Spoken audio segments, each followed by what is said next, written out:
What's up guys, I'm Tor and welcome back to my YouTube channel. Before we get started, be sure to subscribe as I do post daily, and without further ado, let's get into today's video. So the other day, I posted something on Snapchat and decided that I would go through the people who viewed my story, and I ended up coming across this very particular human, someone who I did not have added back and someone who really caused me a lot of trouble. Who am I referring to, you may ask? Well, it's actually my old roommate from college. And if you couldn't tell from that intro, we're going to be talking about my old roommate, why he's unadded, and basically why he's the worst person I've ever met. So for those who don't know, I only completed 1 year of college and I went to the University of Arizona, which is the next state over because I live in California. And since I lived in a different state, I had to dorm. I've never actually lived with anyone else besides my family, so living with someone who I've never met before was definitely really weird.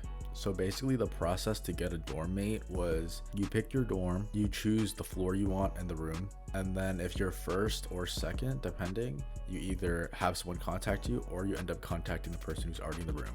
So the good boy that I was, I actually decided that I was going to choose the room first.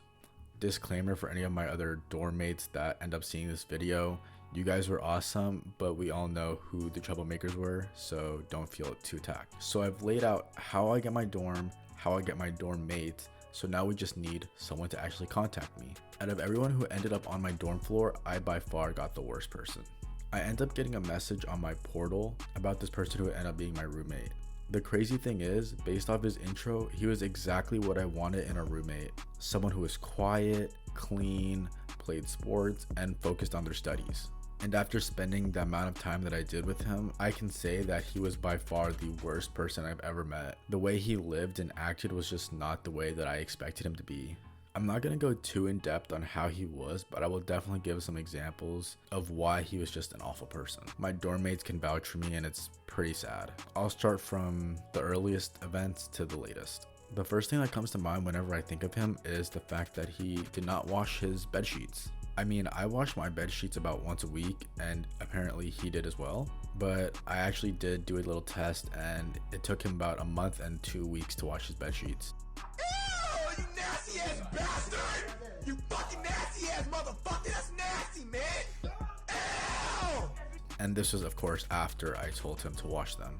And the reason why I told him to wash them was because one day after class, me and my other dorm mates walked into the hall and smelled something dying. And if you could put the pieces of the puzzle together, it was my room. I'll put a drawing up on screen so you guys can get an idea of how the hall was formatted and where my room was and where I walked in from. And mind you, I had to live with this guy for 2 semesters. If Exhibit A wasn't enough for you, then let's try Exhibit B. I can't remember how it started, but one of my dorm mates gathered everyone in the hall, pointed out my roommate, and asked him why my roommate washed his feet in our sink. His response was because he had blisters. What? Bro, what are you talking about, man? Now, I don't know about you, but that is absolutely foul. For a hall with 16 boys in 1 bathroom, my roommate just had to be the one to wash his blistered feet in the sink. And that's on top of him clipping his toenails and picking at his dead skin in front of everybody. And of course, I have video evidence of all of this, but I will not be putting it up, unfortunately. And for our final Exhibit C, this is just kind of a personal vendetta towards him. But the fact that he invited his brother to sleep in our room and constantly locked me out, knowing I was just a couple doors down, was the most annoying thing ever. Now, I bet that there's a lot of bad roommates out there, but I just ended up getting reminded of him, so I thought I'd share. So I hope you guys enjoyed. Let me know what you guys think in the comments below, and what else you guys want me to talk about in the future. Be sure to like and subscribe as I do post daily, so you're up to date with my future content, and I'll catch you guys in the next one. Peace.